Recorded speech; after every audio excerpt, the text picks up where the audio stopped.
হায়দ্রাবাদ চেন্নাই দেখেন লাগে। আজকে যে টুকটা ছিল খুবই বিপজ্জনক টুক ছিল আমার জন্য। কে?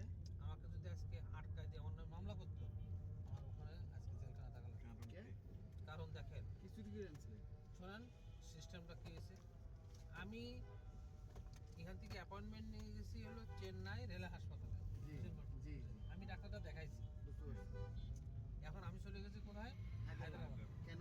তাহলে হায়দ্রাবাদে তো আমি কেন গেলাম, হ্যাঁ বুঝতে পারছি। তার তো কোনো ব্যাখ্যা আমার কাছে নাই। ব্যাখ্যা নেই, হ্যাঁ বুঝতে পারছি। তাহলে আমার চেন্নাই থেকে হায়দ্রাবাদ যাওয়ার সময় আমি ভয়ের মধ্যে ছিলাম, আমি যদি আমার আটকায় তার তো কিছু করার নাই। আর হায়দ্রাবাদ থেকে যখন বাংলাদেশে আসলাম তখন ভয়ের মধ্যে ছিলাম। কিন্তু আপনার একটা দরকার ছিল, হায়দ্রাবাদের একটা হোটেলের টিকিট কাটলে আর কিছু লাগবে না। না আমি বুদ্ধি করে আমার কথা শুনে, হায়দ্রাবাদ যে হোটেলগুলো আছে, হোটেলে যদি একটা সিট বুকিং দিয়ে রাখতেন তাইলে আপনি রিজন আছে যে তাইলে আর তো কোনো ঝামেলা নেই। তাহলে আপনি ঘুরতে গেছেন না, মনে করে ঘুরতে না, এখন তো টুরিস্ট ভিসা হচ্ছে না, তো ঘুরতে গেলাম না না আপনি ইন্ডিয়ার বিষয় ইয়েতে মেডিকেল বিষয় দেখে তারপর একটু ওইখান থেকে উইডো হয়ে আসবেন, সে সমস্যাটা কি? নিয়ম হলো একটা প্রদেশ থেকে আর একটা প্রদেশে গেলে FERRO ফর্ম পূরণ করা লাগে। আচ্ছা আচ্ছা FERRO এটা আমরা করেই নাই। আচ্ছা আচ্ছা এটা করতে গেলে 7 দিন আগে আবেদন করতে হয়। কারণ ভয়ের মধ্যে ছিলাম, কয়ালক সাপ যদি আটকায় তাহলে পিছনে আমি আছে, আপনি আগে বলুন। তাহলে এই ভয়ে ভয়ে আমরা বেশি ঘুমাইছে। না ঘুম মানে আর এই ঘুম নাই করবে কি আপনি? আরে সারা রাতে আধা ঘন্টা 1 ঘন্টা পর পর আরে ঘুমায় না, সারে ঘুমায় না, কথা বলেন। তাহলে আপনি যদি সারা দিনে রাতে জাগায় রাখেন যখন সুযোগ মতো আমি ঘুম আসবো। এত হারাই তেলে করে নাকি? হ্যাঁ আরে করে না কি না মনে করেন, শোনেন এখন চেন্নাইয়ের বিষয়টা আমি একটু খুলে বলি। চেন্নাইতে এখন ওদের আগে আমাকে এইটা বলেন, হ্যাঁ রাতের বেলা ঘুমায় না করে নাকি? আরে আসেন অনেক শোনেন মানুষ। আপনি, আর অনেকের ঘুম কম, আমারও তো ঘুম কম।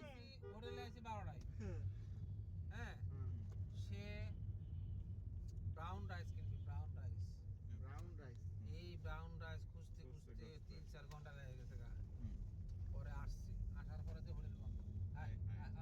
হোটেল বন্ধ। হোটেল বন্ধ হয়ে গেছে, খাওয়ার কোনো রাস্তা নাই। পরে আবার বাজার করলাম, বাজার করে রান্না করতে করতে আবার মনে করেন ফজর আজান দিয়েছে। 1.5-2 ঘন্টা হয়ে গেল। তাহলে রাতে 2টার সময় যদি খান, খাইয়ে এবার সারা ঘুমাচ্ছে না। কিছুক্ষণ পর অলক সাহেব ঘুমাই গেছে, না স্যার তাই সারা রাতে জায়গা। তাহলে এখন ধরেন আমি যখনই গাড়ির মধ্যে উঠতেছি, বিমানে উঠতেছি, আমার ঘুমাইতে যাচ্ছে। অলক সাহেব এই আপনি এমনি টাইমে ঘুমাচ্ছেন যে? না স্যার আমি ঘুমাচ্ছি। পার কোনা ঘুমাইতাছে না।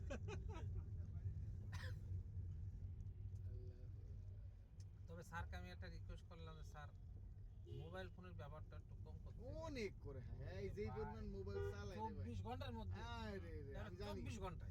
আরে এই যে মোবাইল চালায়, একটা মিনিটের মোবাইলটা অফ আর তার মোবাইলে ওই যে কল, একটা কেটে দিয়ে একটা দিতেছে, একটা কেটে দিয়ে একটা দিতেছে, একজন হোল্ড করে রাখতেছে। এটা হলো তার অসুস্থতা একটা মূল কারণ। হাই হাই মোবাইল বেশি চালালে তারা অসুস্থ হবে না, তাদের কিন্তু ঘুম হবে না। তারটা তো বেশি না, অতিরিক্ত।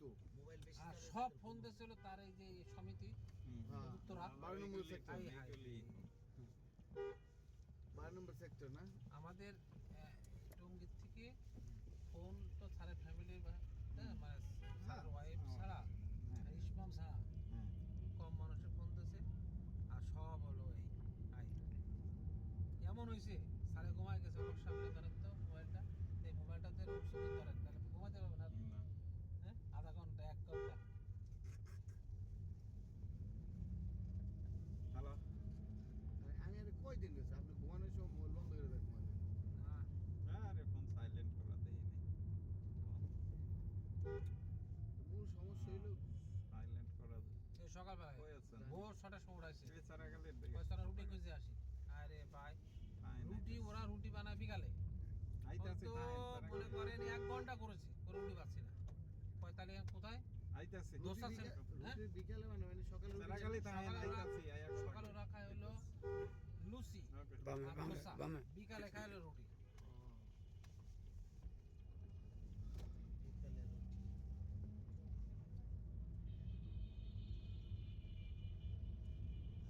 দোসা কি এটা রেগুলার খাবার ওদের? একদম রেগুলার। তাই দেখে পেট ভরে কেমনি?